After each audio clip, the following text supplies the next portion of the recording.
Good evening. Hello again. This is called My Bluff, a sort of barrel in which we exhibit the rector of Stookie, I mean the rector of St Andrews University, Frank Muir. Good evening. Good evening. My first guest is a lovely actress and a lovely lady who is appearing in David Hare's Plenty at the National Theatre. It is Kate Nelligan.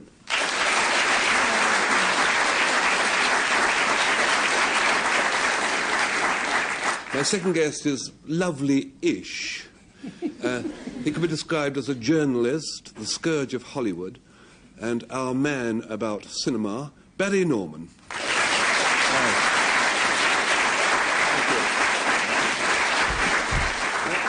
And Ireland's answer to punk rock, Patrick Campbell.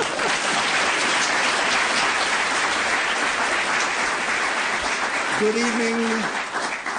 And my first guest, after going nationwide for years and years and years, well, not all that many years, went home to have a little baby, which is now safely back on Nationwide. It could only be Sue Lawley.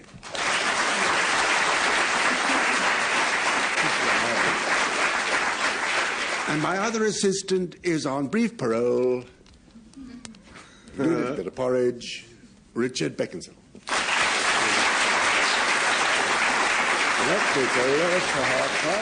Enough of all that. We'll get on with the game and get ourselves a pretty good word to start with. Charlie Horse, or Charlie Horse. Frank Muir's team is going to define Charlie Horse 3 different ways. 2 of the definitions are false, 1 is true, and that's the one that Patrick and co try to pick out. So what of Charlie Horse, Frank? Well, there are usually 2 Charlie Horses who sat either end of a bent row of people. But they could have been seen round about 1860, 1870 in this country, and they had faces all blacked up. And the Charlie Horses, either end of this bent row of people, would say things like, "Hey, Mr. Interlocutor, why did the warthog cross the road?" They're part of what was then called a Christie nigger minstrel team, and they were the end people. Right, now, Barry, it's your go. I wish he'd explained why the warthog crossed the road. Anyway, I'm rather glad he didn't, but you carry on. He will, Oscar. It's all a bit of a bore. Yes. Oh. Charlie Horse. You see what I mean? Yes, I should have known better. Charlie Horse. To have a spell of Charlie Horse was a phrase used by British Tommies during the First World War around the Cambrai area. And it meant to have rest and recreation behind the lines. And it did not mean, as you might suppose, that they horsed about like a lot of Charlies. The word came from the town where the rest camp was, which was Charleroi. And the British Tommy, of course, couldn't pronounce Charleroi, and it became Charlie Horse. So therefore, to have a spell of Charlie Horse was to get away from all the fighting and have a nice time in the bistros. Righto, now, Kate Nelligan. The first time I heard the word Charlie Horse was in Detroit Tiger Stadium, which is a baseball stadium in Detroit. And Sandy Koufax, the pitcher, went to the pitcher's mound, wound up for a pitch and was seized and started screaming in pain, and his knees went to his chin, and he screamed and he screamed and he screamed. And my father turned to me and said knowledgeably, "Charlie Horse." And a Charlie Horse is a spasm, a muscle spasm, which often afflicts athletes at moments crucial to their careers.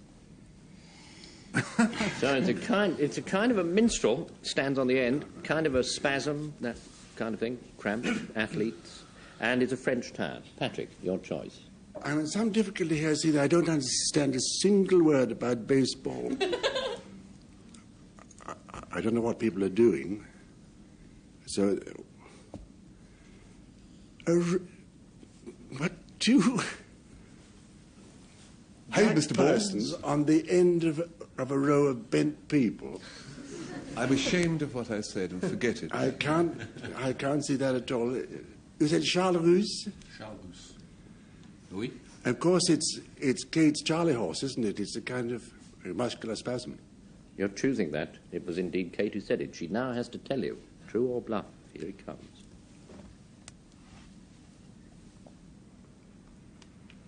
You got it.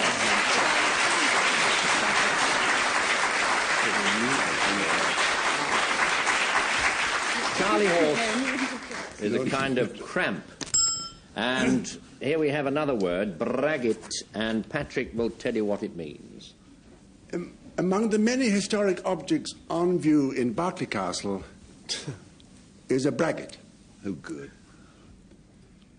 A braggart is the thing on which the third Earl of Berkeley was born, not of a woman, but carried, or lumps of them, after the Battle of Edge Hill.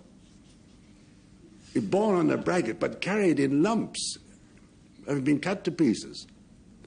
And that's all that a braggart is. But it's a kind of Thank wide... heavens! It's a wide stretcher with two shafts.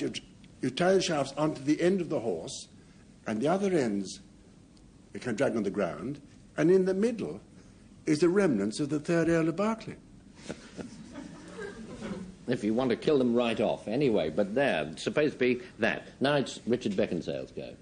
The tolling of the braggart's bay from the dark covert drove our prey. Sir Walter Scott. Thank you. Next.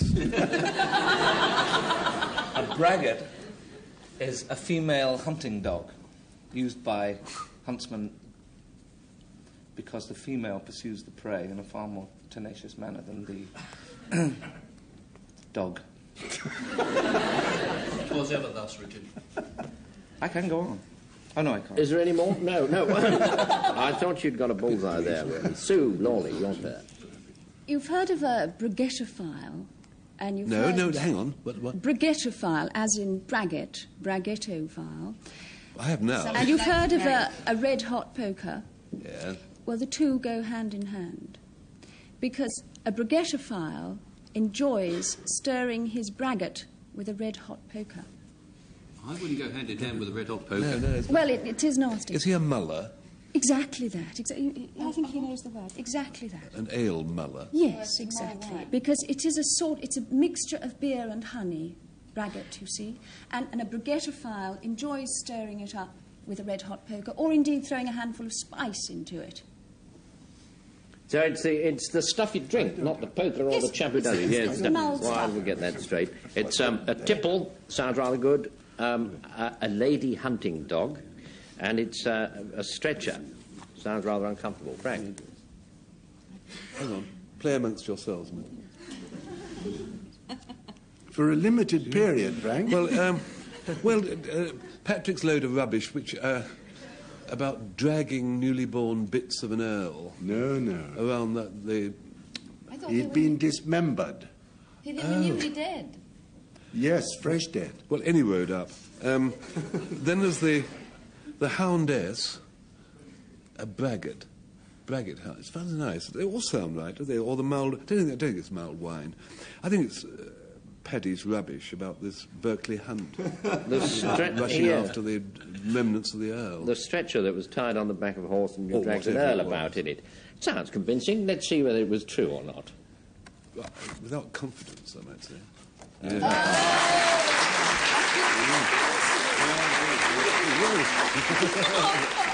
No earl would have put up with that. Who gave the true definition? Now you learn it. Here it comes. It's there. The suspense is terrible. Oh, crumbs. Yes, indeed. Now you know.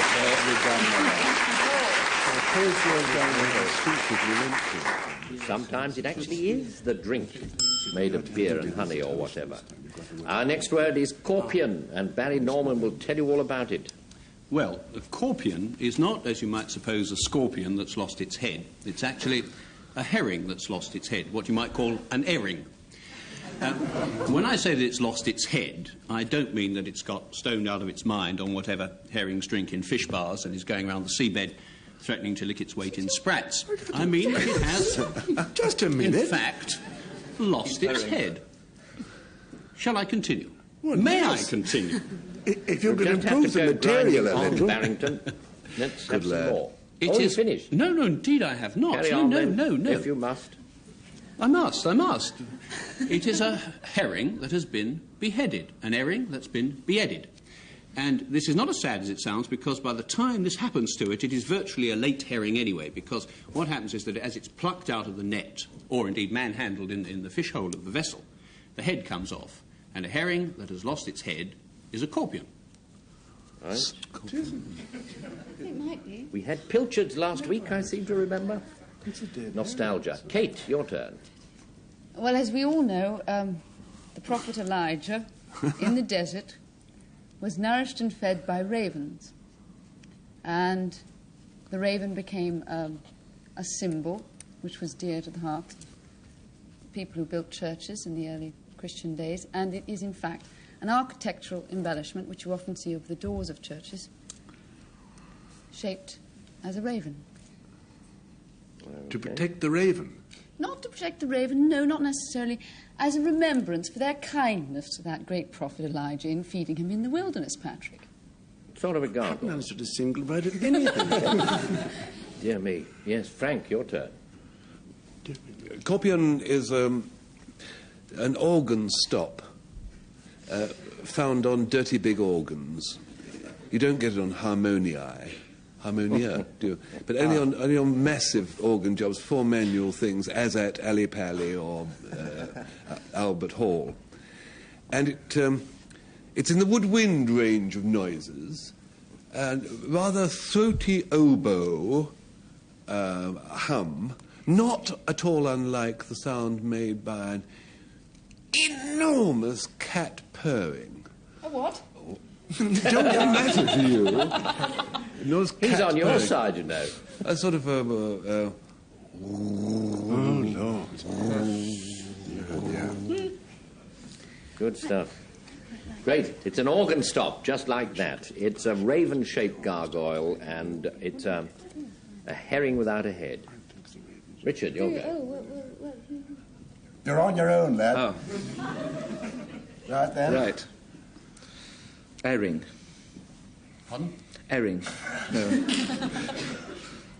It's not an herring, I don't think. Well,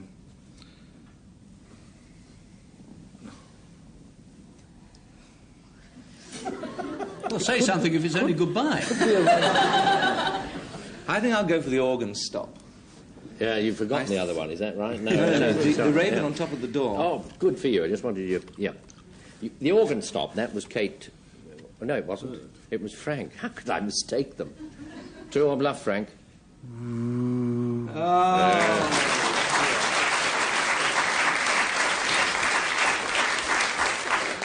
No, nothing to do with that. The true definition now emerges. Here it is. 1, 2, 3, go. Let's see it, Barry.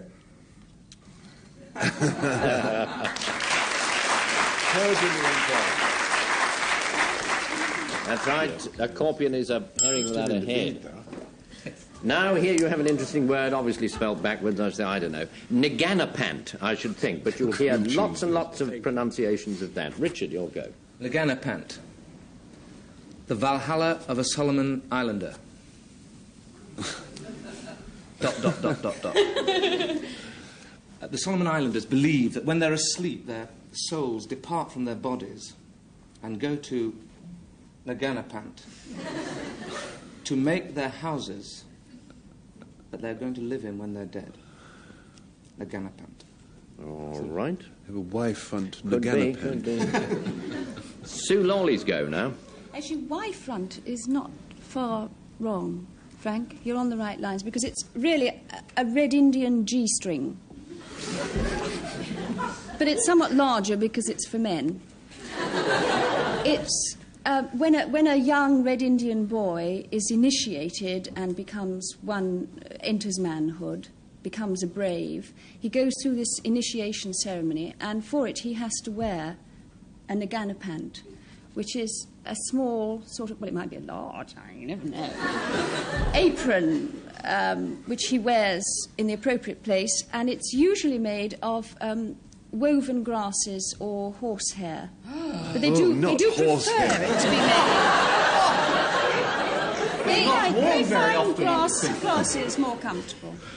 I would have thought that'd be the ceremony, not the initiation, not the proof of it. No, it's a little bit of suffering. It's our turn. Do you remember? It's very interesting, though. I like to hear these things discussed. hit us Patrick, fairly. it's your turn now. Naganapant is a term for collective term for piecework. East Indies, 18th century, a cargo of perhaps silk shirts from Sumatra, perhaps tea caddies from Tonkin, even bath mats from Bangkok. They were all classified as Naganapant in the cargo of a ship, making for Bristol or any other port. Right. It's a small red Indian apron. It's a stuff from the East Indies and thereabouts, and it's where the Solomon Island thinks he's going when he dies. Barry, you have a choice. Yeah, thank you very much. Yes, that's a lovely choice. Paddy's usual rubbish. The Queen of Nationwide sitting there talking about fellas' knickers. And what was the other? Valhalla? My word. Eeny, meeny, miny, mo. I think it's Paddy. Paddy. Do you really? Yeah, I do. Yeah, the That's stuff what I think. That's right. He said it was stuff Whatever from it the was East you said. Indies. Patrick, true or bluff? It's a bit quick, isn't it?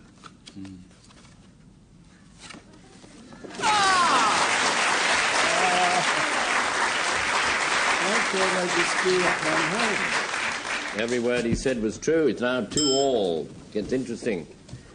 Or more interesting. Figure is what is the next word. Kate, it's your turn. A bit of figure up your nose stops the plague. Now, Patrick, Stops the plague? Can that be clearer? It is a kind of embrocation. It's an infusion of sage, rosemary, herbs, put together up the nose, applied on the body to prevent the plague. It's in fact a contraction of thieves' vinegar.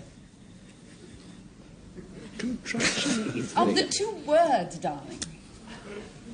Contraction of thieves. This has gone to hell, this game. I do believe it's your turn, Frank.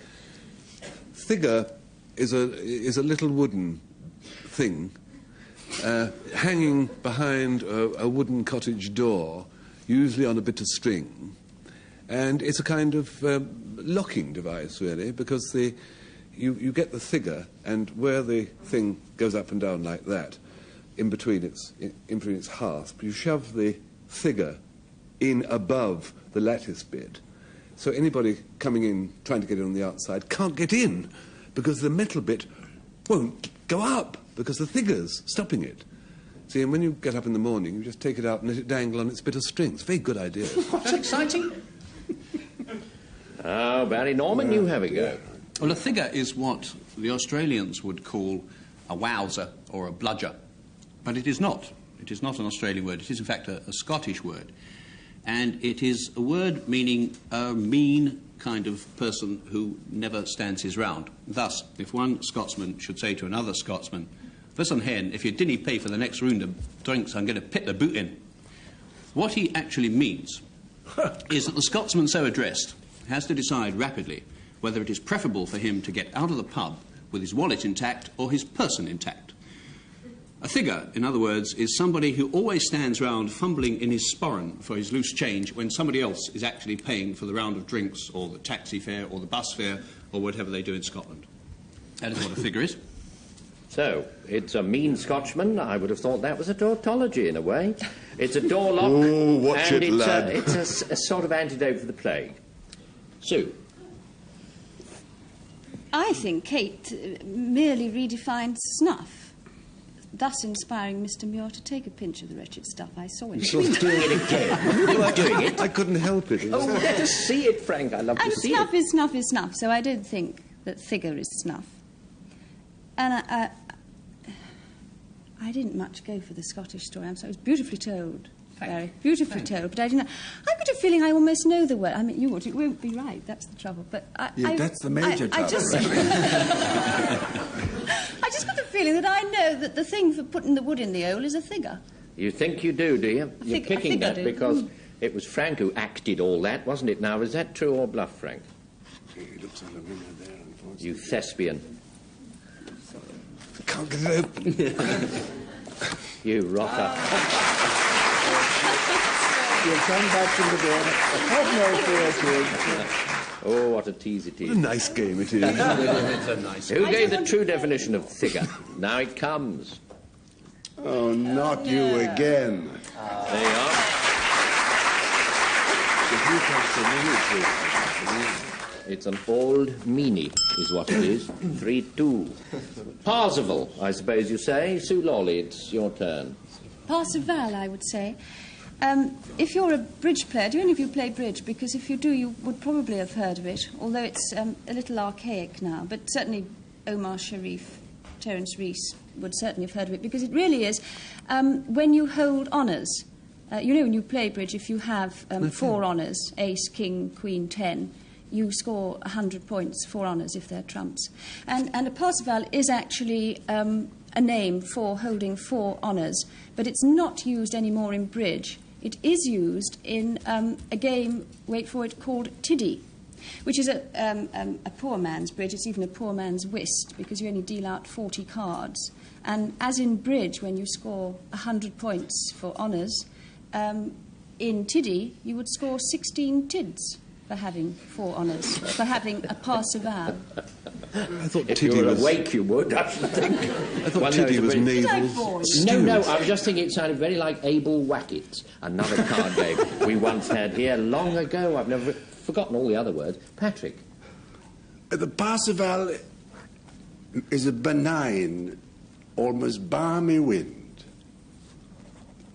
that blows northwesterly across what used to be known as Persia, or is now called Iran. I'm going to call it Persia, or Persia, because this balmy northwesterly wind is known in old-time Persia as the wind of Ahmed.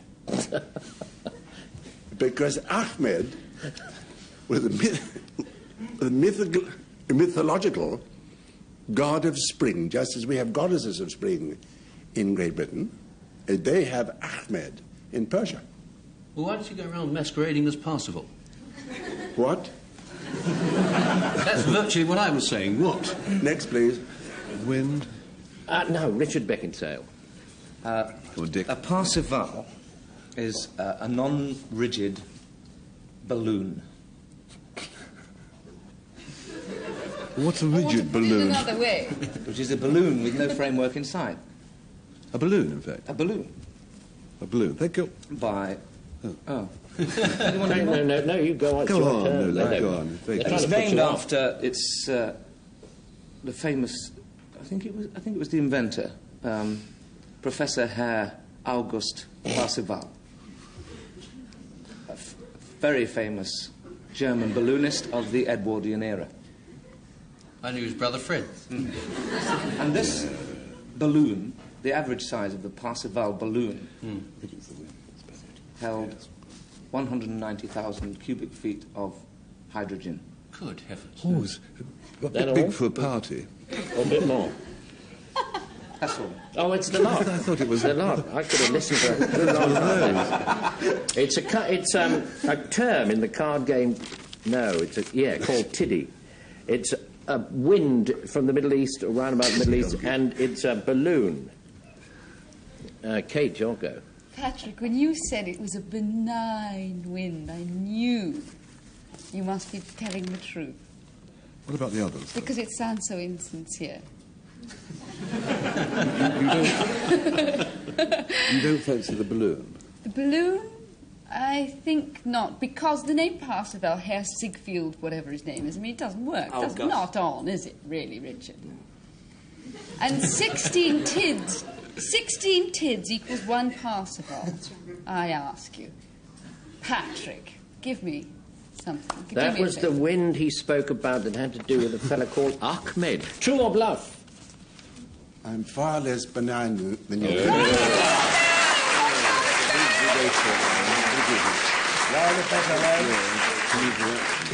On this show, you want to watch anyone called Ahmed, but then on the other hand, you have to watch people called Ziegfeld or whatever. But who gave the true definition? It would be. It could. Oh, Could it? no! I can't bear it! Yeah. For once, it really was I'm named willing after to accept your word for it. J. Elroy Parzival, or whoever he was. Hackery is the next 3. All have very exciting needle match. Frank. Well, hackery sounds, does it not? A very English word. Hackery. Be warned. It is not. It is, in fact, an anglicisation of an Indian word, chakra, Hakari chakra. And a chakra is a two-bullock cart. A light... Two what? Two-bullock cart. Oh, thank you. A cart drawn by two small beasts, bullocks with horns.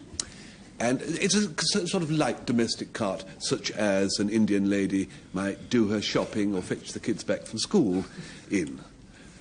And it has been Hobson-Jobson, isn't it? It's sort of Hobson-Jobson word, a word which has been converted into English from the Indian and has ended up as hackery. I rest my case. Good stuff. Barry, your turn. Hackery sounds, does it not, a very English word? Be warned. It's not. It's a Scottish word. Again.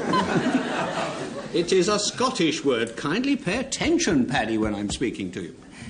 And it means virtually what you would think it would mean. Hackery, you would think, was the outpourings, the writings of a hack, a writer of no accomplishments whatsoever.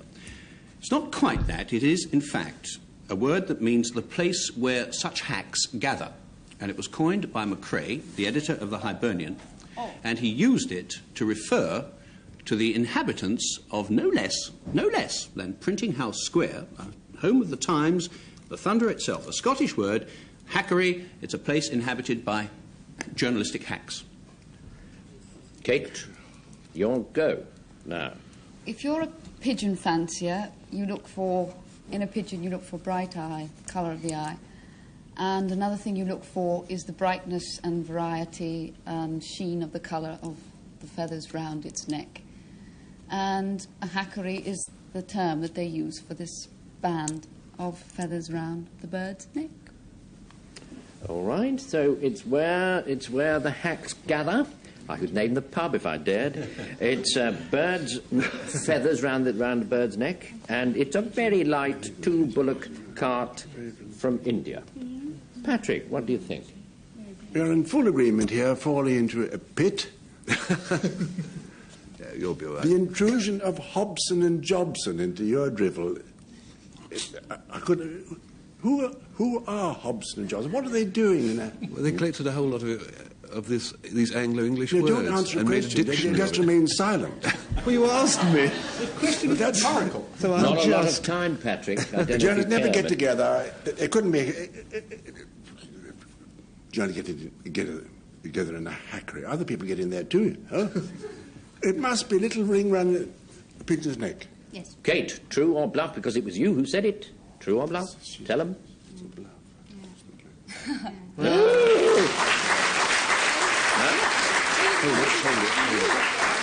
Now, rather swiftly, we need to know the true one. Here it comes. Low. Oh, no. Yes, yes.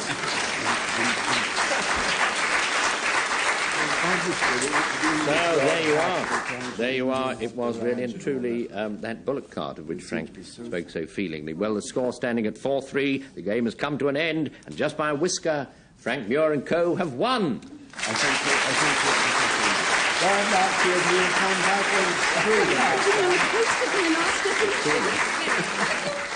Well, there you are. More refried beans from the Oxford English Dictionary next week. Till then, goodbye from Barry Norman, Richard Beckinsale, Kate Nelligan, Sue Lawley, Frank Muir, Patrick Campbell, and goodbye.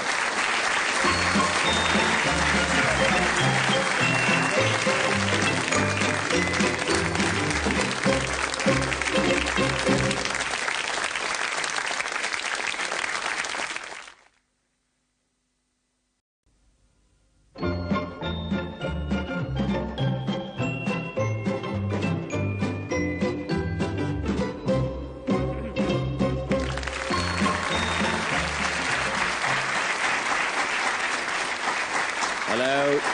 Call my bluff. We're quivering in trap one. We have Patrick Campbell. Good evening.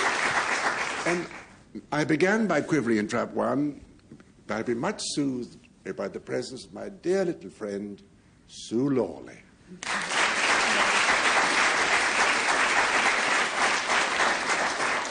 And my other assistant, after a long talk with the governor, got an extension of parole. It's Richard Beckinsale.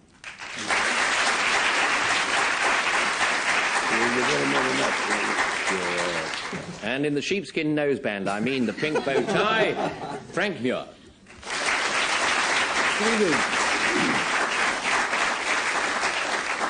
And again from the Littleton National Theatre, we have the star of Plenty, Kate Nelligan.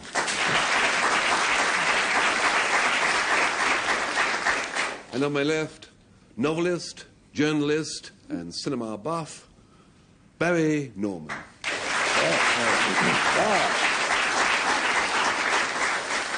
Let's see if the bell works. Yes, it does. And we get thongy. And thongy is the word that Patrick Campbell and his team are going to define 3 different ways. 2 of them are false, 1 is true. That's the one that Frank and co try and pick out. So, what of thongy, Patrick? Thongy, it describes a disastrous situation in the making of Somerset cider. At one moment you're making lovely Somerset cider, and the next moment, for no perceptible reason, it goes all thongy. It gets all kind of thick and over-fermented, and you finish up not with a barrel of lovely cider, but with a kind of used engine oil. And who wants that? What? I said, and who wants that? Cut that. And now, Richard Beckinsale. Tongi is a Polynesian word, and it's the word for the paintwork that they use for their bodies when going into battle. Usually zebra-like stripes across the body, and they thought it frightened their enemies and added to their sexual allure. In battle? That's where the phrase came from, strike me. They're different from us, you know. Let's hear from Sue Lawley. Huh? You've heard of a thingy? Yes. Well, a thongy is the same thing, really. I mean, if you met it, him. Because if you were trying to get through the Khyber Pass, if you were a Twistleton, Wickham, Fines, you know, that chap. Well, if you met this chap, you would know he was a thongy, because he's a sort of Afghan shepherd come goat herd. And as you're going through the Khyber Pass into darkest Afghanistan, you might meet him. He's a pretty lowly chap, makes a threadbare living, flogging his flocks. And they turn these flocks into mutton casseroles, mutton stews for the higher-up sort of Afghans, a thongy. So it's an Afghan shepherd who lives a lonely life. It's a sort of Polynesian woad, and it's bad cider from Somerset. Frank, pick away. No problem here. I think we're all semi-agreed, aren't we? The cider which turns thick is then flung out and doesn't justify a special name. It's just non-cider. So that's that. It can't be that. My perspicacious friend on my left pointed out that amorous paint is unsuitable for warriors, normally speaking. So that can't be right. I don't believe Sue... I wrote a film about the Afghanistan thing, revolution in didn't get made. It's The Battle of the Thongies. And I don't remember a thongy. So it's none of these. That puts me in a very difficult position, Frank. What do I do? Well, Juggle? I hadn't realised it was none of them. I thought I'd come to... Let's try Sue, because Sue's so lovely. Well, now, she said that it was... oh, yes, the Afghan shepherd who was so lonely. True or bluff, Sue?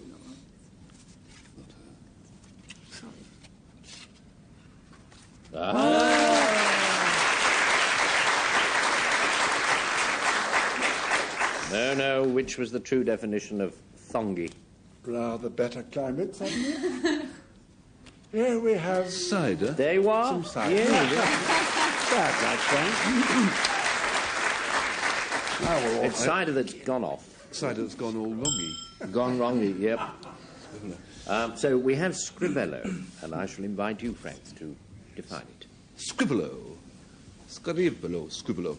A little thing, clearly.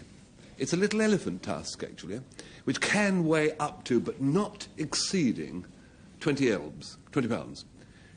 It's the sort of thing you would use to make a snooker set of snooker balls, or 2,870 toothpicks, possibly. But you couldn't do massive things of it, because it's really quite small, a 20-pound tusk. It's an elephant tusk weighing up to, but not more than, 20 pounds. Scribble. Right. That's what you say. So now, Barry, what do you say? Well, scrivello is an ornamental form of handwriting. It's not the kind... You wouldn't find scrivello in graffito. You don't find scrivello on lavatory walls, but you would find it in those beautifully handwritten Bibles that the monks used to do. The G's and the Y's on these things are all extended into exaggerated shapes and curls, and the B's and the G's, the top bit. That is scrivello. And in fact, some of the caligraphy on the pound note, if you've seen a pound note lately, is a mild form of scrivello. Well, yes. Now, Kate, Nelligan, your go.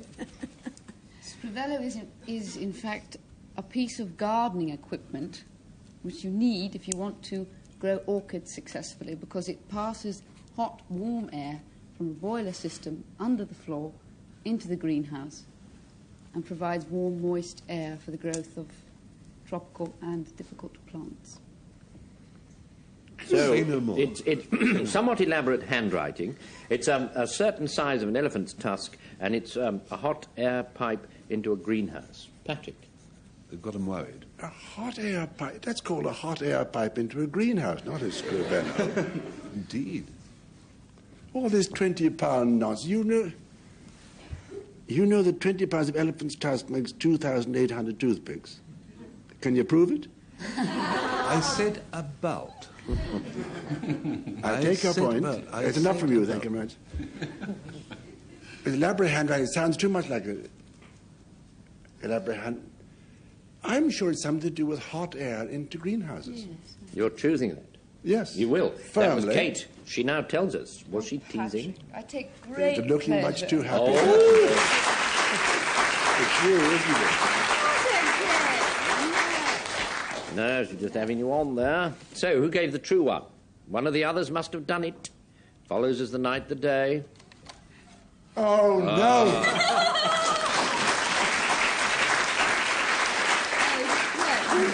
Elephant trunk. Just the 20-pound elephant tusk is what scrivello is. 1 all. We come to palanque. Well, Richard, I don't know whether that's how you pronounce it. Palanque is an enclosure on the island of Jamaica, which resounds to the clucking of hens and whatever sound cockerels make. Plunk, plunk. Cock-a-doodle-doo. Don't give Frank the chance, for God's sake, for God's sake. In fact, it's a poultry farm in Jamaica, where these little things live out their days in beautiful Caribbean sunshine. Very touching. Palanque. Good a place as any, I suppose. Yes, yes. Sue, your turn. A palanque is rather like a barquay, or commonly known as bark, or gondola even. In fact, it's most like a gondola because it has a sort of awning over where under sits a throne, and a Malaysian noble would sit upon this throne and be paddled along by the serfs, because a palanque is a Malaysian pleasure boat. Malaysian. Patrick. A palanque was a French word. When not Henry the 18th, I beg your pardon, Louis the 18th. When Louis the 18th was crowned in 1814, it became very fashionable with French nobles to grow a little pigtail. And some of them, not all of them, but some of them, quite a lot of them, wore a little red ribbon around the pigtail, indicating to those in the know that either their fathers or mothers or grandparents had had a fatal meeting with Madame Guillotine. So what does that mean? It's just what I said. What, the bit of ribbon? Bit of ribbon. Bit of ribbon. Yeah. God. So it's a poultry farm in Jamaica, it's a pigtail, and it's a boat in which not a Turkish customs official, but a Malaysian noble floats. Barry Norman. I'm still... There's trouble there, you can see. Yes. Yes, I'm still not entirely sure what Patrick was talking about anyway. Is it the guillotine? Is it the pigtail they wore? Or was it indeed Louis XVIII himself who was known as a palanque? All four of them. All four of them. They're all palanques. And Sue moved her lips very prettily, but I couldn't really understand what on earth she was talking about. Boat. It's a boat. What? It's a boat. A boat. Oh, that's what it was. It was a boat. I thought it was somebody sitting on a throne. Richard and his hen house in Jamaica, which sounds so ludicrous that I suspect it's probably true. So I think it's Richard's hen house in Jamaica. Yes, it was indeed Richard Beckinsale who said it. True or bluff? This time... Well, that's Hey! good. Oh, yes, I like it. That's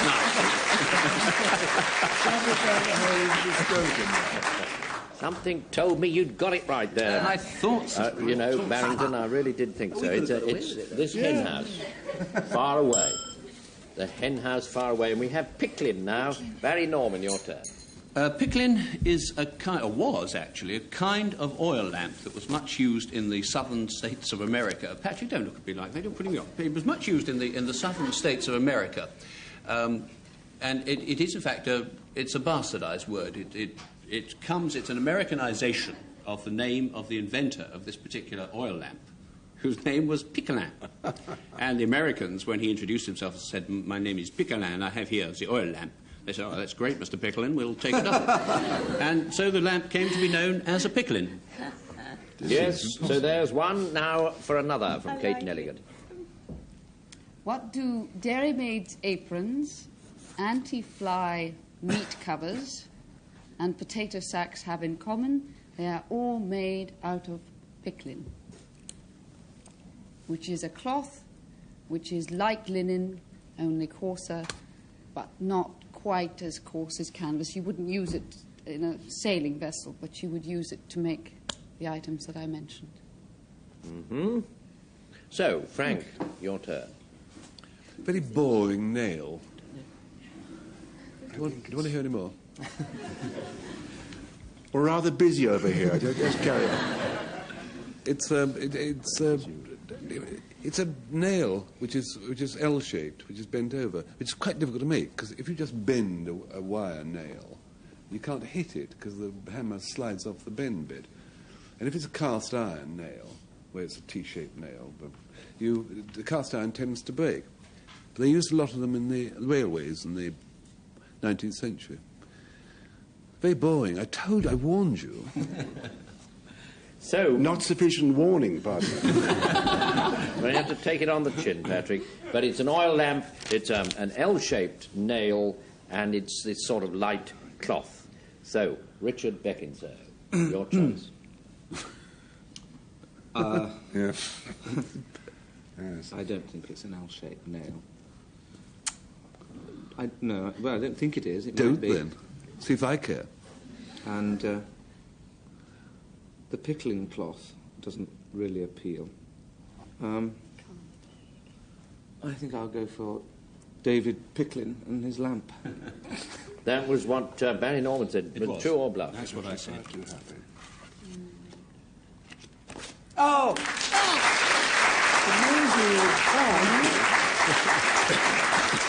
Now, nothing to do with any of that. Who gave the true definition? Here, you must know it. 2, 3. There it You've is. got it right. What did she say earlier? That light cloth, cloth, not very yes. expensive, of which she spoke. Tundun is the next one, and Sue Lawley defined it for you. Unfortunately, I can't do an Australian accent, but if I could, I would. They all do. Many people who do who can't. If you have a piece of rope and you whirl it around your head, it makes a wonderful noise. It goes woo, woo, woo, woo, in Australian, yes? And on the end of it, Aborigines attach a thing called a tundan, which is a piece of wood cut out like a fish, in the shape of a fish, and they go woo, woo, woo, woo, and it amuses them. More than can be said for some... No. Tut, Frank. Patrick. If you're lucky to be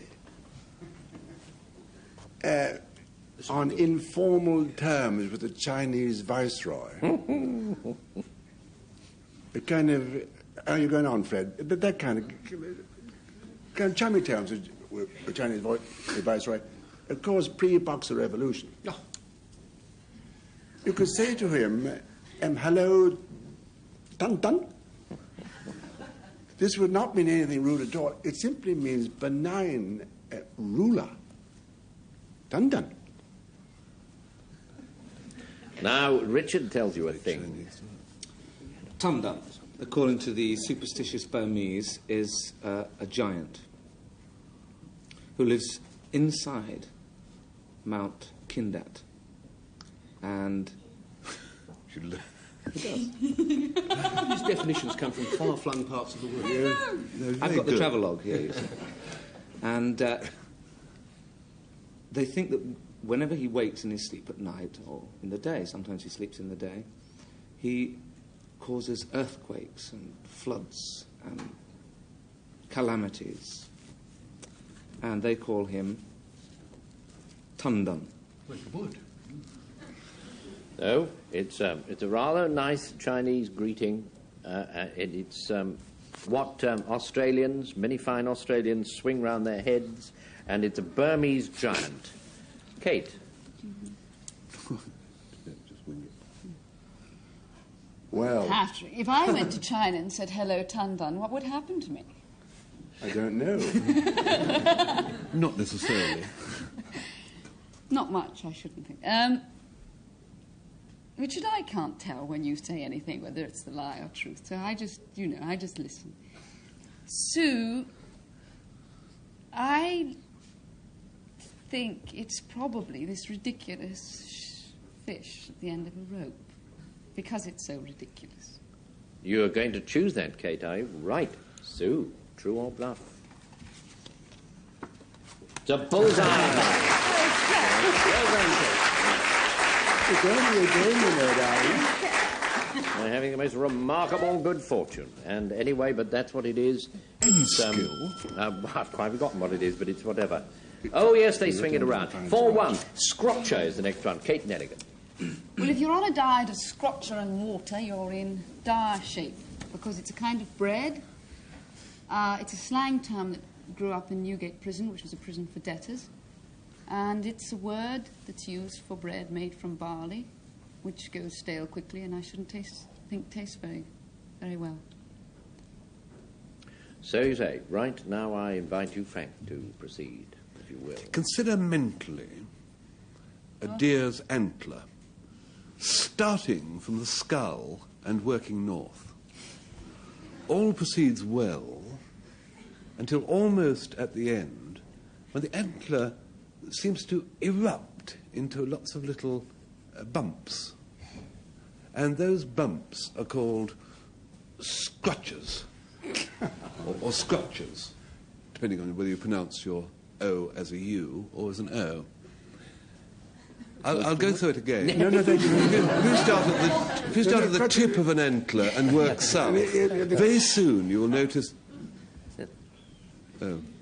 Next, please. I think it's probably, Barry, time for you to do it. Well, a scrotcher sounds like a rather harsh loofah with a specific purpose, but it isn't that at all. It is actually a cathedral beadle, a man who patrolled around the precincts of a cathedral, and indeed in the close, to stop anybody behaving in an unseemly manner from so behaving. And one of his tasks was also to make sure that dogs didn't get into the cathedral. What cathedrals have against dogs, I cannot tell you. But that was a part of a scrotcher's task. He was a cathedral beadle. So it's sort of bread you got in prison. It's part of a stag's horns, and it's a beadle. Sue Lawley. We're not at all in agreement, and I haven't got a clue. I wish it was. It's her turn. It's my turn. What do you think it is? I'm going to discount the bread, I think.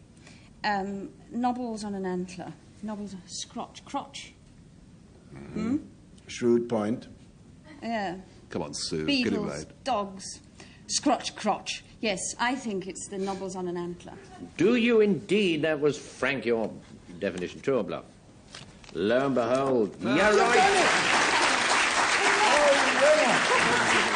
Very good indeed. Against apples are Francis. Let's speed on. Let's see if they can pick up. Cabassette or cabassette, I don't know. Patrick. A cabassette is a flirtatious or amatory glance. Lance. A look from the eyes. Say, if I were to look at, say, Kate with narrowed eyes and a kind of knowledgeable mouth, how would she respond to me?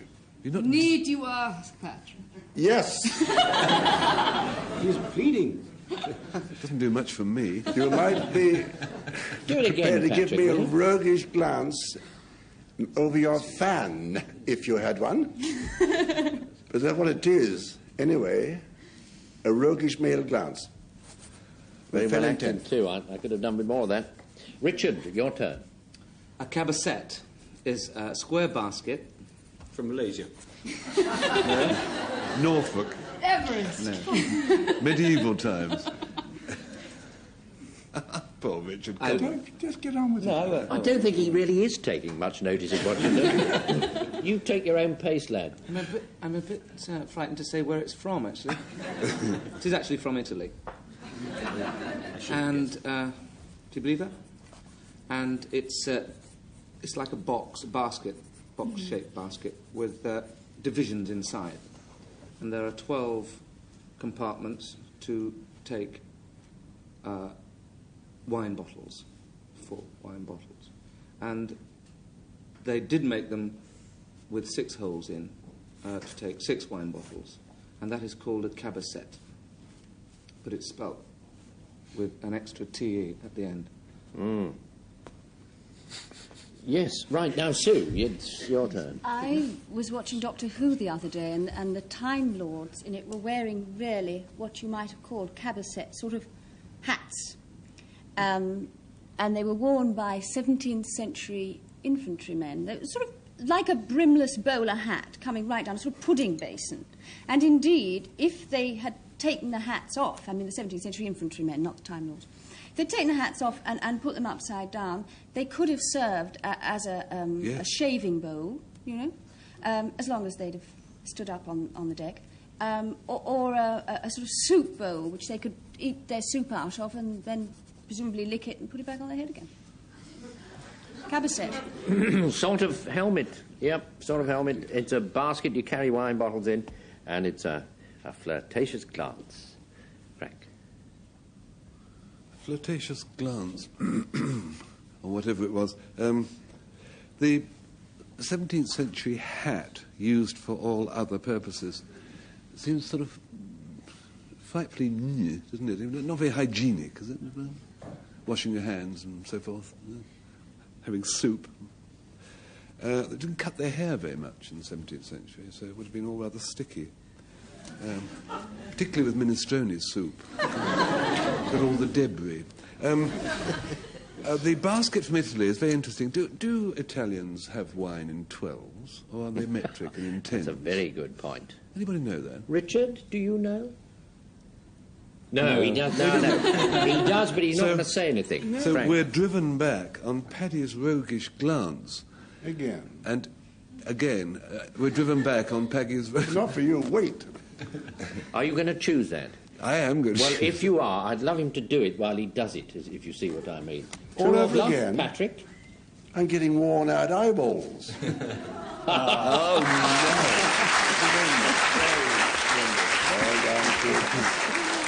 Oh, magnificent comeback. What was the true definition? There must be one. Dear Sue, Yes, you did it. coming with my prayers together. Well done, my darling. Great work.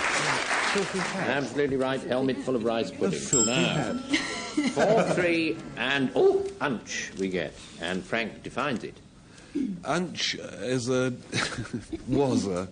If we canter along, as it were, allegro, we'll start doing it. Con nemare. Yeah. Well, quickly, above all Yes, well, else. it's a necklace of woven thin strips of stuff, very ancient. Boadicea statue on the embankment has got an unch round her neck in bronze because it's all one piece being a statue. That was more pizzicato than allegro, but still, very. Well, an unch is a word, Worcestershire dialect, for a very unpleasant task. If, for instance, you were a farmhand and you were sent to clean out the pigsty, you'd say, that was a pretty rotten unch you've given me. Or if the wife insisted that you wormed the family dog, it's a very unpleasant task, it's an unch. Yes, now, Kate, it's your go. An unch is a piece of bread and a triangle of cheese, which you have in a pub with a glass of beer, otherwise known as a ploughman's. Yep, a sort of small, well, it's sort of small snack or that in a pub or elsewhere, I suppose. It's an bunch. Thank you. Oh, love a duck. It's a necklace as well, and it's a chore, you know, unpleasant task you don't much fancy doing. Patrick, you can take a little leisure to choose. Oh, really? Otherwise I'll have to juggle. Well, I shan't mess around too long pigsties. No languorous glances there, I can tell you. As for your necklace round somebody's neck, what? I never said a single word that Kate's on about. Can't be an unch lunch, pub unch. Pard. It's a necklace on the embankment, as I understood you to say, in a did kind of actually mock mention Cockney it. accent. En passant. You did, didn't you, Frank? May I change my mind? Yes, do, yes. It's you still, isn't it? Yeah, sort of a double bluff. Well, Frank, better own up.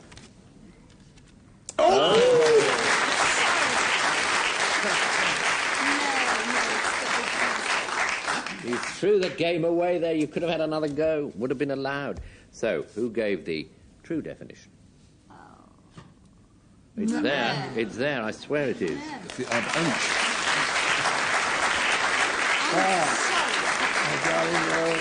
Is it something to do with nuncheon, Frank? You're a wordsmith. It is, yes. Something to do with the 18th nuncheon. century. You see it a lot. Yes. Nunch and unch. It's a transferred N. Could we Yeah. get on with the game, please? I think you and I will talk about it afterwards, Frank. But we Do. just... Now, all I have to do is to announce the end of everything pretty well. The winners on this occasion, 5-3, Frank and Co.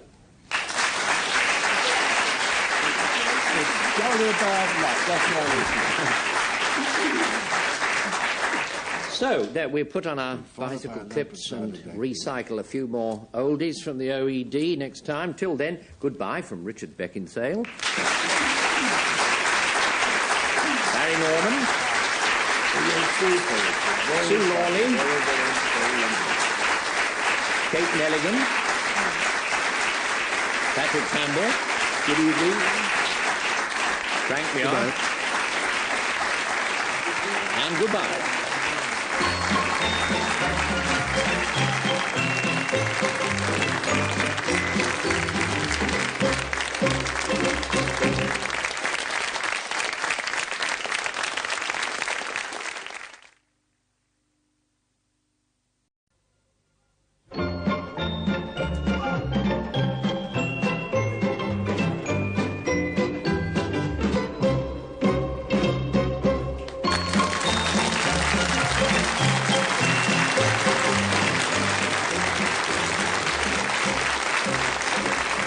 Good evening again. Call My Bluff featuring the Baron Munchausen of the panel game, Frank Muir. Good evening. My first guest is new to this programme, and in fact, I don't think in our 12 years, or whatever we've done, that we've had an operatic singer before. So what a pleasure to welcome operatic soprano Rita Hunter.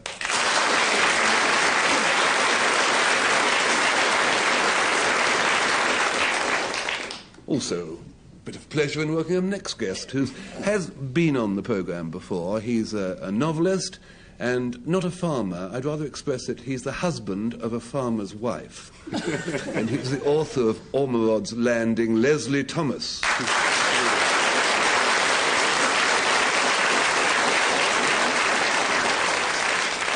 and Danny Boy, alias Patrick Campbell. Good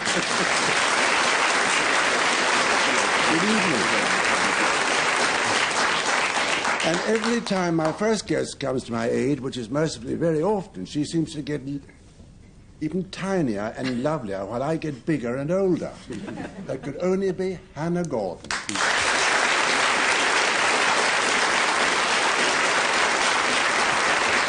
And my other guest will be well known as a jolly, not to say gay, acting captain in that lovely play, Privates on Parade, Denis Quilley.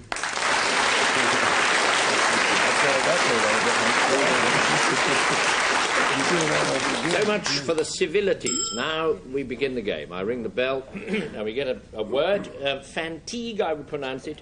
Frank and his team are going to define fatigue 3 different ways. 2 of the definitions are false, 1 is true. That's the one that the other people are going to try and pick. So, Frank, you kick off with fatigue. Thank you, and I just wish you wouldn't make those snide little remarks when you introduce me in front of the team. I think and also those snide little remarks about Paddy. You're acting again? Yes. You cottoned on. I was only acting. I quite like Robert. Because fatigue is a sudden attack of grouchiness. I knew it. A sudden attack of ill humour, which used to hit the natives of the West Worcestershire in the late 19th century. In fact, if you consult the 1887 edition of the Glossary of West Worcestershire dialect, you will see he's always coming at us with his fatigues. Happily, nobody knows what a Worcestershire accent sounds like. That's the only one we've never had. Leslie Thomas, your turn. Except if you come from Worcestershire. Oh, I suppose. Fatigue or fatigue. I spent some time last year in the Channel Islands and in Brittany and Normandy, and there, fatigue is a small cockle, very succulent mollusk. And although delicious, it is so minute that it's not much bigger than a fingernail, and you need a lot of patience and a very sharp pin, and you could end up eating your own fingernail. That's fatigue. Right, so now, Rita Hunter. Well, a fatigue is a performance by marionettes. It was much in vogue in the 1860s, and the gentleman most sought after was Signor Emilio Foscolo with his Neapolitan dancing dolls. A fatigue. A German, by the sound of it. Oh, you wretch, Patrick. It's a cockle, I think particularly in in Jersey or thereabout. Grouchiness, West Worcestershire, and a marionette show. Your choice, Patrick. Small cockle is just called a small cockle. It isn't called a fatigue. A cockle, you put the word after it in brackets, little or small. That's absolute dribble, with due respect. What was that appalling kind of accent you were lashing around? I don't think it's quite right for you to criticise my accent. It's rather typical of the way you play this programme. What was the area you were speaking from? West Worcestershire. I think that marionette thing is very probable, but it's certainly West Worcestershire. A grouchiness. You think that? You're going to pick that? In spite of the accent, Frank. True or bluff? Oh.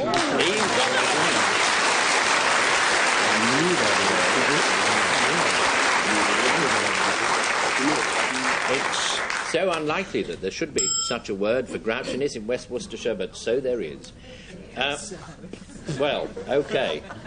It's spelt DSO. Patrick. So, is the liturgy, which is the written form of worship of the Manichaeans, which were followers of the Persian teacher whose name was Manicus, the 3rd century. And if there be theological experts among you lot, which I very much doubt, You would also know that St. Augustine was a member of this mob for quite some time until he changed his mind. So that's one of them. Next, Denis Quilley, your turn. Thank you. What was it? Take no notice. Do carry on. To show. In the hotter and drier parts of Serbo-Croatia, the peasants always like to make sure they've got plenty of wine to refresh them throughout their working day, and they carry it in a leather bottle which is slung across their chests. It's usually made of goat skin, and it's left with the fur on the skin, so that when, as often happens, the peasant has to sleep rough out at night, he uses his still partly filled dachau as a pillow. Provident. Right. Hannah, your turn. First of all, take half a yak and half a cow and imagine them together, a kind of mongrel bovine creature. And this you will find on the rolling grassy plains of Tibet. Now, the male of the species is kept mainly for ploughing. The female of the species is used mainly for butter and sozo milk. And that is a zo. It's a kind of yak cow. How does it both end? Well, it's a kind of a liturgy. It's a wine bottle, and it's half yak, half cow, and that's probably giving it all the best of it. Frank? I must confess, I was trying to listen, but I couldn't understand Paddy. It was something about liturgy and listening. I could do it again if you like. Is it a kind of distinguished service order in the church? A member of the Manichaeits. Oh, goody. Bon, and this hot water bottle, goat's hot water bottle that you lie your weary head on, I suppose you could puncture it and have a little drinky in the night. Surely half a cow and half a yak would be a koyak.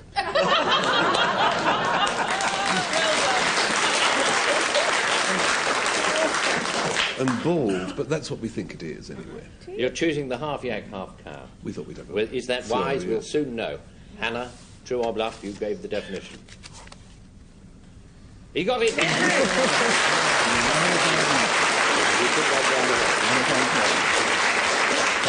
It's unbelievable, but it's true. And sure, half yak, half cow.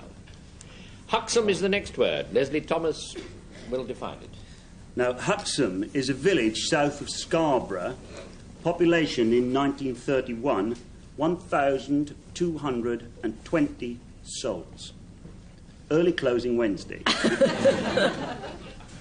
On the 17th of October 1808, a fireball demolished both the person and the house of the local tax collector, to which we say hard luck.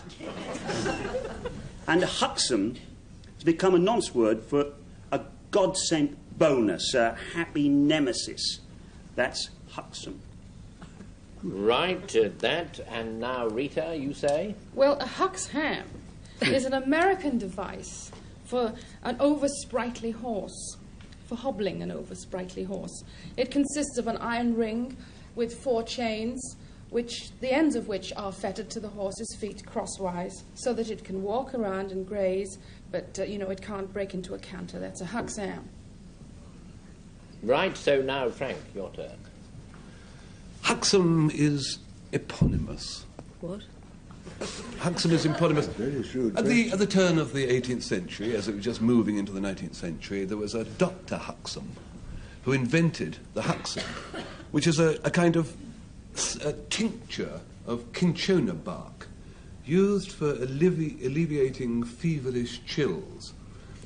I don't know if you know the correspondence of Miss Jane Austen as well as I do, but it's mentioned in one of those letters She was right in there. to a sick friend when she said, "I hope Huxham is a comfort to you."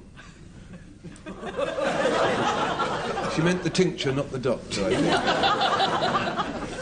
think. So it's a sort of American word for a hobble that you hobble a horse with. It's a sort of bonus. It's a transferred epithet from the village where the bonus first happened, and it's a tincture, something do you good. Denis Quilley. Well, I love the story about the tax collector. And Huxham does indeed sound like the name of a village, but I don't quite believe in the transference of that name into the God-sent bonus. And I don't think somehow that it's two words, Huxham. It reads to me like one little word, and it sounds very much like the name of a doctor who might have invented a tincture of quinine, and I think that Frank was right. Now, well, he did say it, didn't he? Let's see. Had he got it right? True or bluff? Here it comes. I feel feverish.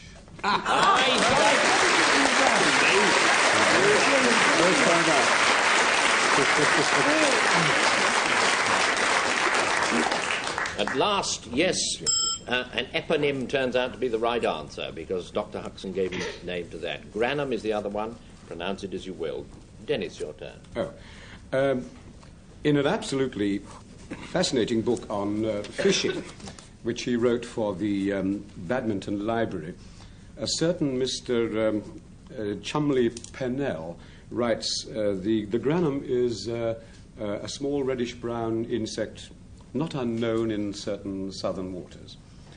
Well, Mr. Cholmondeley Pennell is quite right. It is, in fact, a small fly, a four-winged fly, which lays rather charming, bright apple-green eggs. I wonder who they charm, really. Anyway, we'll find out what Hannah Gordon says. Granum is a Westmoreland word for a kind of freezing rain which falls in the form of small, soft hailstones. And if you are unlucky enough to live on the west wind side of Westmoreland, you could be pelted with it. Yes, you could. Pelted with granum. Yes. Patrick's turn now. The granum was the Rolls-Royce of American gas mantles. These marvellous granum gas mantles are the brightest in the whole world. They were made on the framework of the metal thorium, which you all know, possibly. Asbestos on thorium. And this was made by the granum gas... It was called the granum incandescent gas mantle manufacturer of Hartford, Connecticut. Well. How illuminating. There's the third joke. You've taken the walk off me there, Frank. I must repeat what they've said. Gas mantle of a special order, freezing sort of rain, hailstones, and a sort of insect that lays green eggs. So, Leslie, your pick. No, I sort of feel... Yeah. I can't think tonight. Well, I don't think the gas man cometh. He's been gone. Do you know, I like the idea of the fly. It's a nice idea, these pretty apple green flies. But the singular word, and I would think that they'd be called granums, because there's bound to be a lot of them. You don't get one fly. I think it's the rain in Westmoreland. The freezing rain. Now, that was Hannah's definition. Yes. She'll tell you now, true or bluff. No good. No. Sorry. No. Have to know who gave the true definition. Here it comes. 1, 2, 3, go. Oh, of course, yes. Yes, it's there somewhere. There.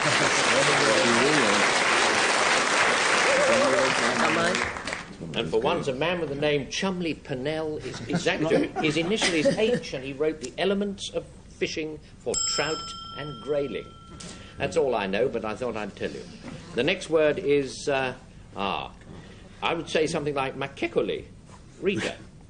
Well, no, it's a match coal. Ah. And it was in medieval times a bent butcher. I quote, "He that doth sell or take to market stolen flesh." And then no doubt he would innocently say that it had all fallen off the back of a coach and horses. A matchco. What? The butcher who steals stuff. Stolen meat. I think I've got you there, Marguerite. Yes. Yeah. Right, Yes. he A pictures bent it. butcher. A bent butcher. So, now tell us, Frank. Mashkol was a very fine silken gauzy material, much favoured by Plantagenet ladies for flinging over their wimples, which, as you know, is a hat, and also for lining their bodices. Very, very fine Anglo-Norman material. And now Leslie Thomas tells you a thing. As you've probably noticed at Raglan Castle, Raglan Castle is very heavily and richly matchcoled, or matchicoled. To matchicole, it's a soldier's verb, and it means to make a hole in a rampart, and you pour oil and other nasty stuff through onto soldiers trying to attack the castle, which I must say sounds jolly dangerous to me. Somebody could get hurt. Anyway, that... All right. Be that as it may. Yeah, be that as... Very unsporting. It's a hole in the side of a castle through which boiling oil... They're not even listening. Pour some boiling oil on it. That's a matchcoal. It's a test on this programme, Leslie. You have to hold their attention. They never have to chatter among themselves. So, it's a silken gauze, it's a crooked butcher who steals meat, and it's a useful hole in a rampart, useful to the people inside the castle. Hannah, your choice. Now then. We have first of all a sort of gauze yashmak on a wimple, which... Wimpole Street, Wimple. Well, I don't know. Anyway, it's not that, I don't think. So there. I shall sulk. A medieval bent butcher. It's an interesting idea, but I don't think it's that. I think it could just be the hole through which the hot oil was poured on the poor people beneath. Leslie, don your glasses and declare... The producer's glasses. The producer's glasses. He left his own at home, but you're doing very well. True or bluff?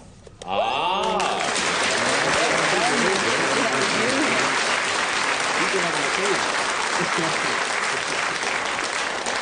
Machicole, Makekele, or pronounce it umpteen different ways, it is a hole in a rampart through which you pour things that are going to scare off the enemy. Tell the producer he can have his glasses. Yes. back. Yes. At 4-1, I see what you mean, Frank. Yeah, that won't do. So, now we have Mako, and Hannah Gordon is going to define it.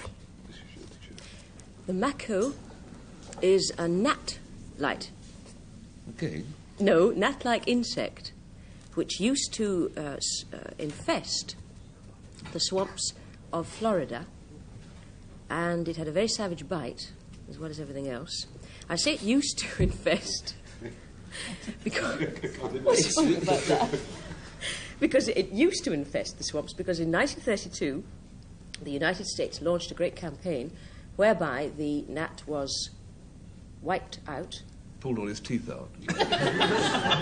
And buzzed off somewhere else. Right, now, Patrick, your turn. A mako is a wooden war club, much employed in New Papua, a group of the Pacific Islands. Now, I might be wrong here. I'm not often wrong, but in this case I might be wrong. But I believe that when Captain Cook, in 1752, got knocked off the mortal coil, he got knocked off by a mako. Could be. 1752. You got that down? It wasn't 1752. And it wasn't a mako, it was an arrow. 1780. We'll see what happens when Denis Quilley defines it. Mako is a gambling game. It's gone out of favour now, which is why we've not heard of it. But it was very popular in Victorian times. In fact, in the classier gaming clubs of St James's, White's, Boodles, and so on, many a Victorian husband gambled away his wife's housekeeping money at Mako. It's a card game, rather similar to 21 or Baccarat, and its rather Mediterranean-sounding name is due to the fact that it is presumed to be of Portuguese origin. Very Mediterranean. OK, it's yet another insect. Good. It's yet another card game and yet another war club. Rita Hunter, you choose. Well, Hannah, I've sung in New York recently in a temperature of 103 degrees and still got bitten by some horrible insect. So I don't think it's that. And I Critic, perhaps. I'm definitely a critic. Yes. New York Times, bound to be. No, I don't think it's a game either. No, I don't think it's the game. I think it's the war club. The war it's club? Patrick's war club, yes. Yes, Patrick spoke of that. True or bluff, Patrick? He owns up. He doesn't look as though he minds. Who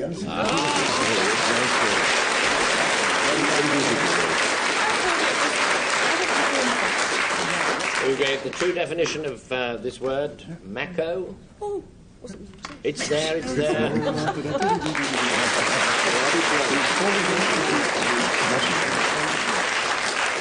It's a card game, just as he said. My goodness, 5-1. Quick. Anybody's Things game. have changed, yes. Clocker's the next one. Frank? Now, you've got a hopper full of corn, right? You see, and you want to tip it into the funnel onto the stone wheel, the miller's stone wheel. So you tip it, all the corn goes down, you see. But some of it sticks to the side. So what do? You get a great chunk of wood and you go bang against the side of the hopper, you see. You give it a good clock, you see. And the piece, you're with me, the piece of wood you use for banging the side of the hopper to get the grain down is called a clocker.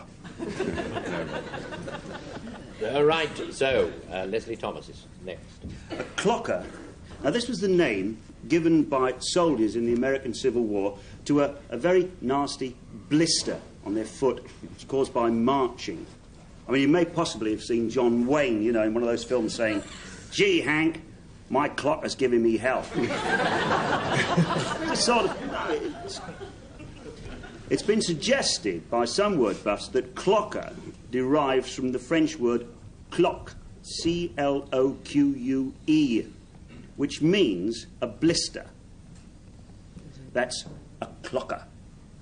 Right, now, Rita's turn. Well, a clocker is a word amongst Lancashire farmers, poultry farmers, for a broody hen. A special hen which has a Freudian complex about incubators and incubation. And it seems that in Lancashire the noise made by these hens is not cluck, but clock, hence the word clocker. Well, so it's a blister, it's a broody hen, and it's a hammer with which the miller knocks his hopper full of corn about. Patrick? I couldn't make out what Frank was knocking about with that piece of wood. And he doesn't know either. Once you get all that arm flailing, it was to put you off, Paddy, I'll be honest. You put me right off, I can tell you. Who writes John Wayne's dialogue for you? The broody hen. I think it's a sitting hen. I think it's a broody hen. That's what I think. You do, because it was... well, Rita Hunter, it was your definition. True or bluff?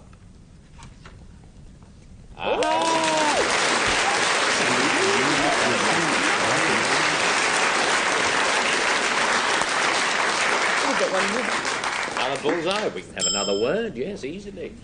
Mech we have, the score standing at 6-1, and I think I'm right in saying it's your turn, Patrick. If you take the west of Scotland, and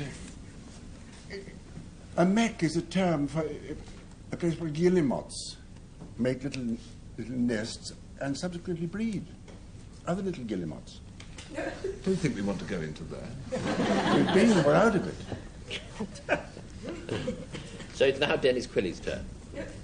Mech is a rather charming Cornish adjective, which means speckled or dappled or blotched. For example, a piebald pony or somebody with a freckled face would be described as being mech.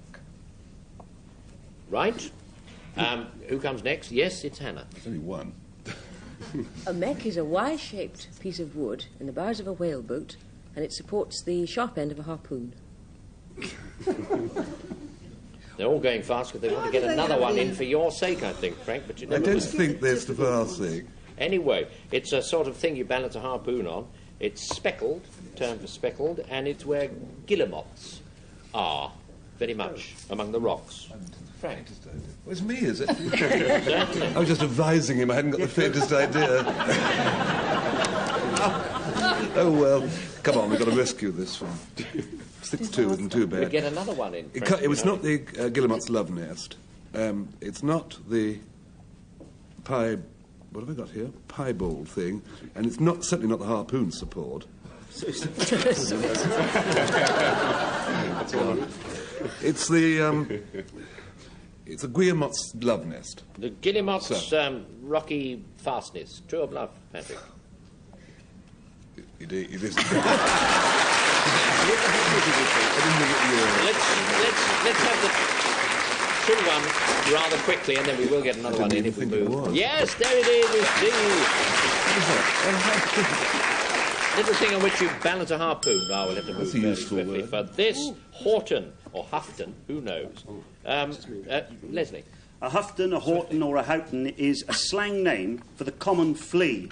I'm going to have to stop you there, my dear fellow. Okay. Rita. Well, it is a rust-coloured American gooseberry. That'll do nicely. That'll do awfully well. Frank. It's a damn great branch of a tree, including leaves, which they used to pull up and sweep an old chimney with. So, or it's that thing that he said you sweep a chimney with. It's a gooseberry, and it's a flea. So, Denis. I don't believe it's a branch of a tree. I'd love it to be a flea. The idea of a flea called Houghton or Houghton is delicious, but I'm inclined to think it sounds most like the name of a gooseberry. You think it's the name of a gooseberry? Well, now, Rita, you said it was that, didn't you? Were you?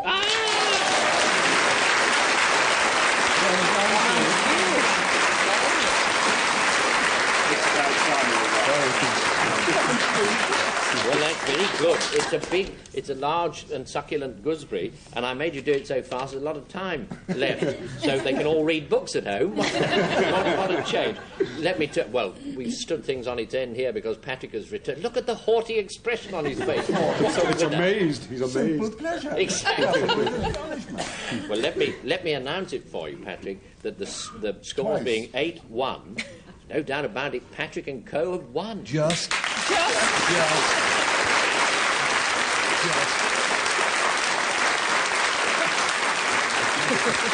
were lucky to lose.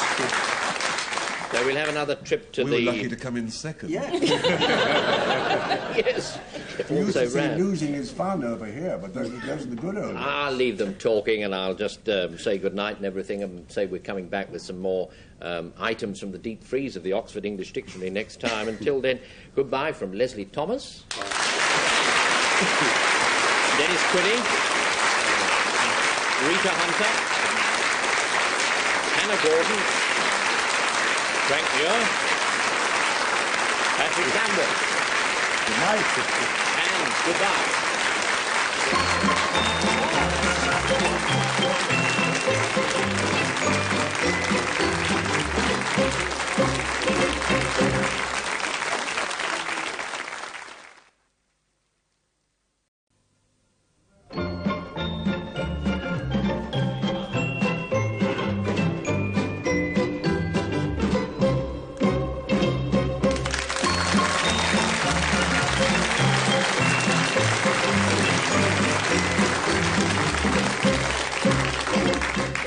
Call my bluff, where the tall, bald one is Patrick Campbell. Good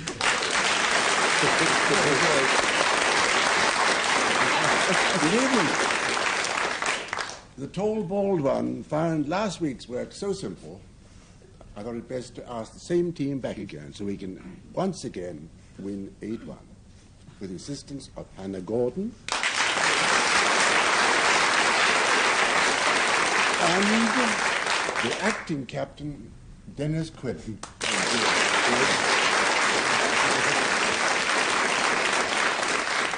And the tall, hairy one is Frank Muir.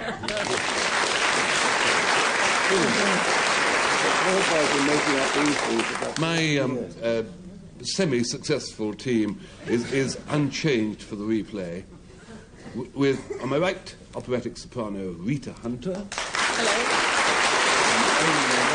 And on my left, Leslie Thomas.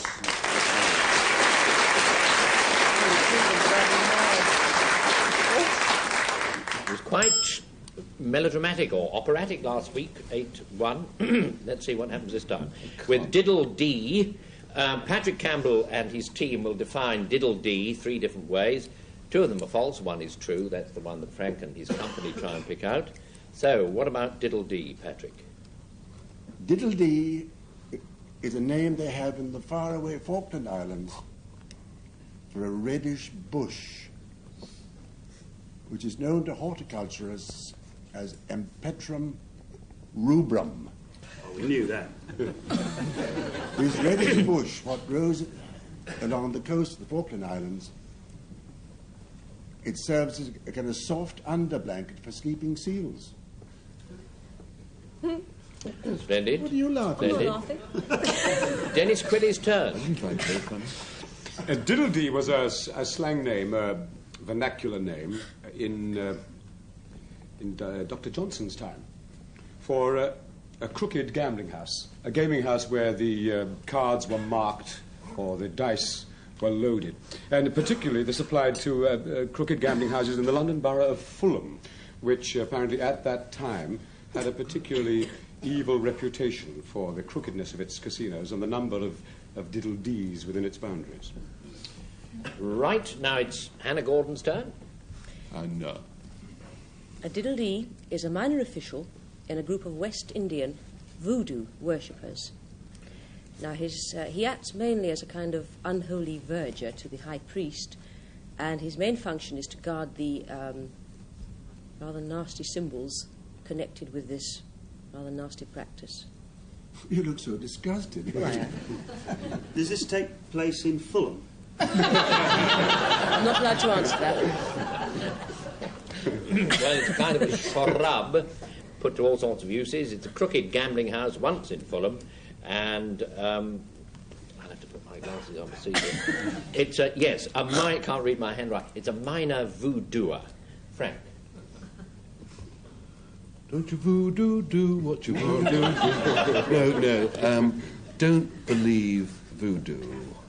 No, don't believe high priest voodoo, not a diddle dee, so on. In Dr. Johnson's time, they didn't have casinos, so that can't be right.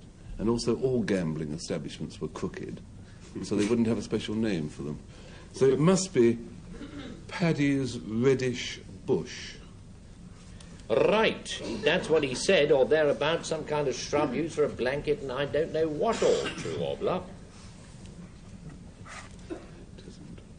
Well done, Frank. Best congratulations.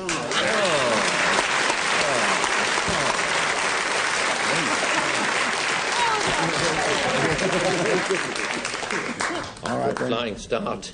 Diddle Dee is that kind of shrub. Now we have Dongola, and Frank will define it for you.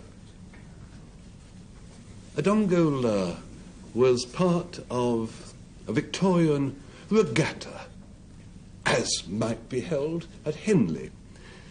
But it was a very special, it was a sort of avant-garde part of a Victorian regatta.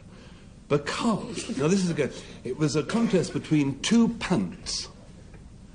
And the punts were crewed with a mixed crew. Half ladies and half gentlemen. That's a mixed crew, right? It could be a ding-dongola, but it was a dongola. Victorian extravaganza and regatta. Very well named instead. Right, well named instead. Leslie Thomas, his turn. Dongola, or Zanzibar fever. Now, this was an infectious and very wasting fever that was once an epidemic in East Africa. It was a bit like beriberi, who were very, very ill. I wish I hadn't said that. Just plough on, I laughed anyway. The first Portuguese settlers in this part of the world were decimated. In other words, they were cut up into tens by this fell disease, which is perhaps why it's better known in Portugal than here. Dongola. Right. So, now it's Rita's turn. Well, a dongola is a hanging net in which the Brazilian Indians snare parakeets and firefinches and other brightly coloured birds. Rotters. Yeah, well, alas, not because they're bird lovers, but because they have to collect all these multicoloured feathers to adorn their persons. A dongola. Well, right, it's a net for catching birds, it's a kind of a fever, and it's an extravaganza involving mixed punts. Patrick. I scarcely dare venture upon this rock. So many holes in the road seem to lie ahead. If you are trying to suggest, Frank, that the people crewing these dongolas were half men and half women, which was the bottom half? Was the top half male? No. Well, one man, one woman, in the age-old way. Who's doing this, you or me? I'm sort of helping. Don't have to bird's nest nonsense. We don't talk about dongolas here. We can talk about heavy cold in the head or something. But I don't know what it is. No, I don't know. We're all agreed here that Leslie's got it. He's covered with dongola. He said it was Zanzibar fever. A Zanzibar fever. True or bluff, Leslie? You're looking too pleased. Get your producer's glasses on and...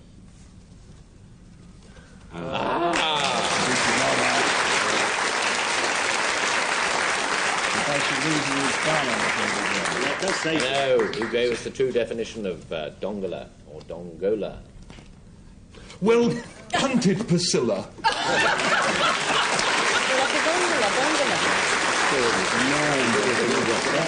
Yes, it's a sort of a race with punts crewed by people who are half yak, half cow. No, that was last week, but I remember it. It's a very good one then. Chalk. Chalk, yes, is the next one. Denis, your turn.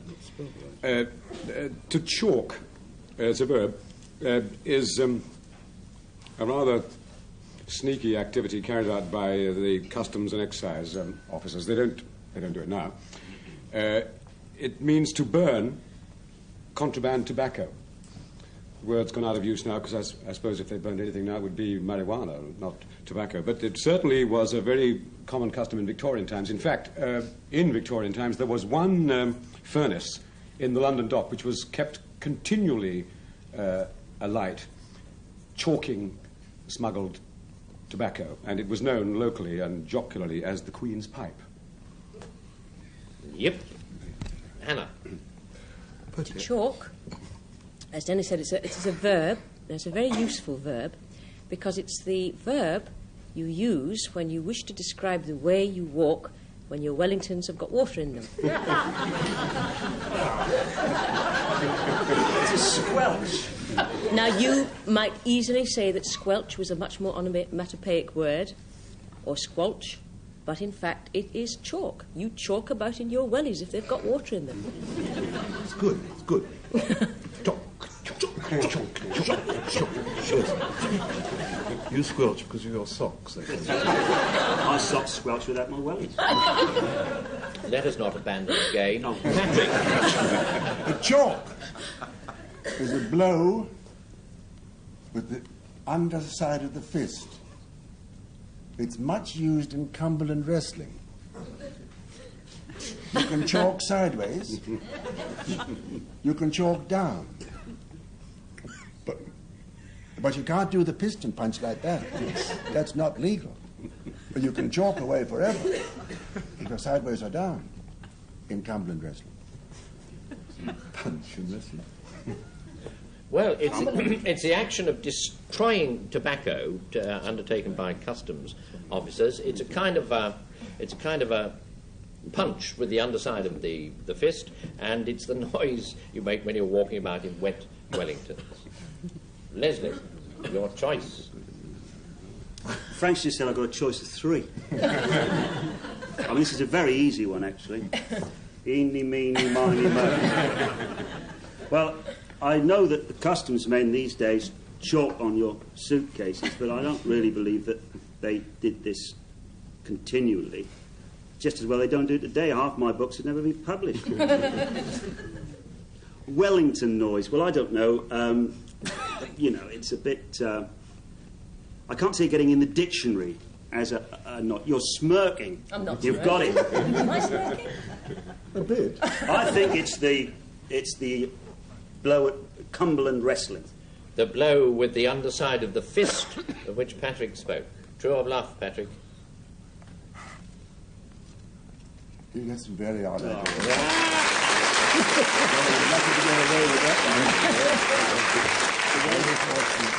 Which of the other two now is going to produce the true one? It's the ruddy. Yes, you're right.